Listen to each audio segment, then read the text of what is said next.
The 2023 NFL season is one that will be remembered for a long time. Now, while there's plenty of positives in the NFL season in 2023, there are definitely some teams that more than disappointed. And today's video, I'm going to count down the 5 most disappointing teams in the 2023 NFL season. Coming in at number 5, I have the New York Giants. Last year, the New York Giants went 9-7-1, earning a playoff spot and even going on to win in the wild card against the Minnesota Vikings. Brian Daboll had won Coach of the Year, and he looked to be the answer to figuring out how to most effectively use Daniel Jones. And speaking of Jones, he had the best season of his career. This resulted in the Giants giving Jones a 4-year, $160 million contract. And to show that they believed in him even more, they had signed Darren Waller so he can have another great pass catcher to throw to. But the big question remained for the Giants. Were they legit or were they just a fluke? Those questions would be answered relatively quickly. In the very first game against the Cowboys, the Giants get a 40 burger put on them. They lose 40-0. The Giants go on to lose their first 5 of 6 games. Jones had clearly regressed after his contract year, only throwing 2 touchdowns to 6 interceptions and only 909 yards through 6 games that he played in total before ultimately tearing his ACL, leaving him out for the season. They were blown out by the Seahawks, the Raiders, and the Cowboys again a second time. Don't get me wrong, Tommy DeVito was fun. He even had a 3-game winning streak. But even then, Tommy Cutlets, you knew, was not going to be the long-term answer.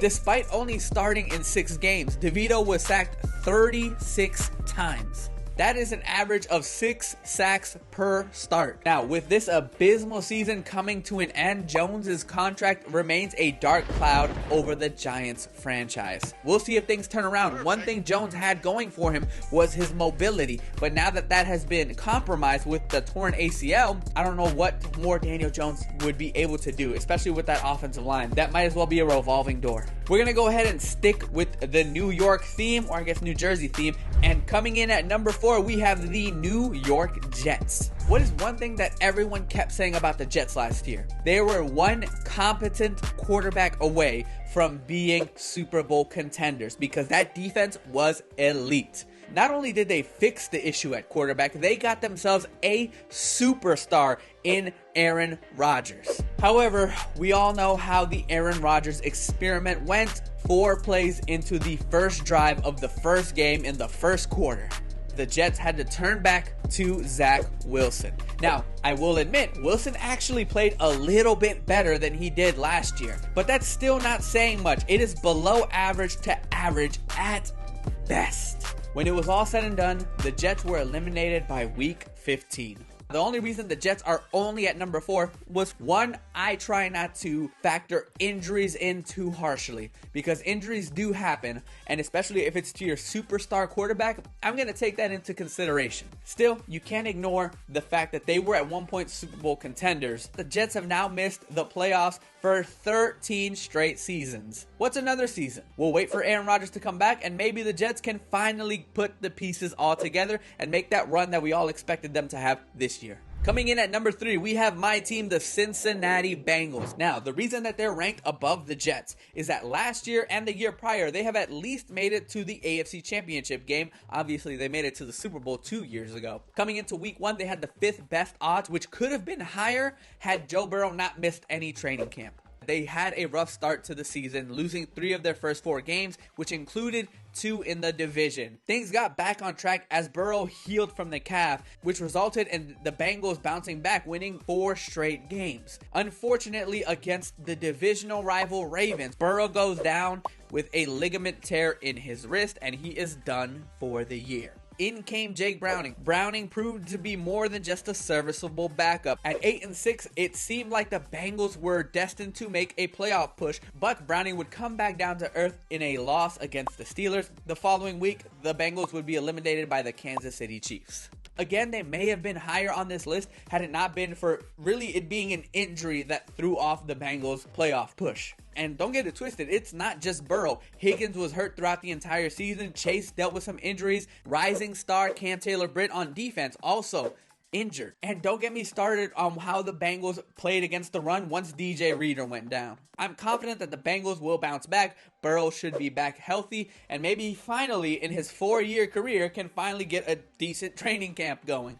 Coming in at number 2, we have the Los Angeles Chargers. When you have a superstar in Justin Herbert, elite pass catchers in Keenan Allen, Mike Williams, and Austin Eckler, the question has always been the head coach. People would always question Staley's play calling decision, on top of never taking accountability for losses. But despite the questionable head coach, you felt like there's no way that this team doesn't at least compete for the playoffs, right?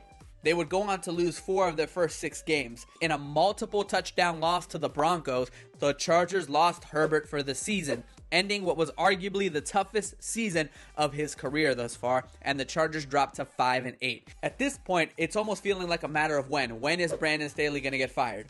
On Thursday night prime time against an equally struggling Raiders team who had already fired their coach in Josh McDaniels. Led by Aiden O'Connell of all quarterbacks, no disrespect to Aiden O'Connell, the Raiders discombobulated.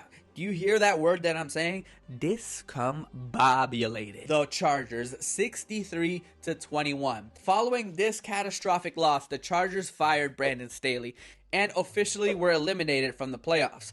Although the season is lost, their core should still be intact next year. They still have a franchise quarterback, and hopefully Johnston can take a step in the right direction next year. Going from making the playoffs to firing your head coach midway through the season after a 63-21 loss, it does not get more disappointing than the Chargers, except for one other team.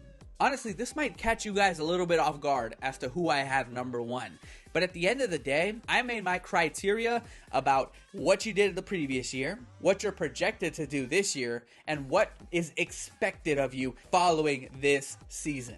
So even though you may have had a bad year, things may be looking up. This team, not only do you question their current, but you question the very future of this organization. Ladies and gentlemen, at number 1, the most disappointing team, I have actually the Carolina Panthers. Now, before you guys go in the comments and question how are the Panthers even in the top 5, they were never that good to begin with, let me explain. You may have forgotten about this, but the Panthers were actually 7-10 last year. 1 game away from making the playoffs in the putrid NFC South. The Panthers actually have a pretty solid defense. It was more so that the offense needed to catch up. The Panthers not only draft a quarterback, they trade up to the number 1 overall pick, giving up their own first-round pick the following year, their current first-round pick, and DJ Moore, among others. This was a team that wanted to still win now. They felt like the door was open in the NFC South. So don't get it twisted. They were still trying to compete. And it was proven when they signed Miles Sanders to a multi-year contract. Keep in mind, NFL owners do not like to pay running backs unless they actually believe in them. So that's why I feel like their expectations were pretty decent. At the very least, we're going to make the playoffs. We were 1 game away, and now we got the number 1 overall pick, and we got Bryce Young, the quarterback that we wanted, quotation marks. Now, how do the Panthers follow up their 7-10 season? They start off 0-6. They beat the Texans and then lose another 6 games. But not before Frank Reich is fired after a 1-10 start. It is obvious Miles Sanders was not the guy that they had hoped. They also picked up Hayden Hurst, hasn't really produced there himself either. The Panthers' best wide receiver at this point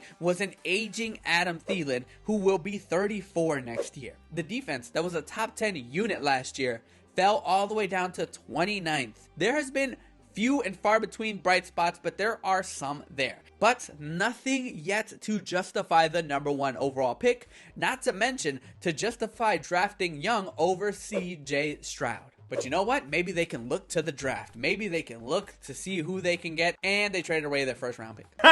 Before the season ended, the Panthers were already locked in as the worst team in the NFL, and they can't even use their number 1 overall pick. This is a dark time for the Carolina Panthers, and I don't know if it'll get better before it gets worse. The Panthers were the choice to be the number 1 most disappointing team when you add everything together. The expectations in a wide open NFC South. All that to become the worst team in the NFL. That is my list. What do you guys think about it? Be sure to give this video a thumbs up and subscribe for more content. I have missed making videos for you guys, y'all. I'm looking forward to trying to make this a little bit more consistent. You know, I know I went missing for a couple months there, but you know, life gets in the way. I still love talking about football, and stay tuned as I'm teaming up with a pretty prominent figure in the West Coast area. You may be familiar with Doghouse. So I am teaming up with them as Doghouse Sports. With all that being said, thank you guys so much for watching. It's good to be back, and until next time, boy.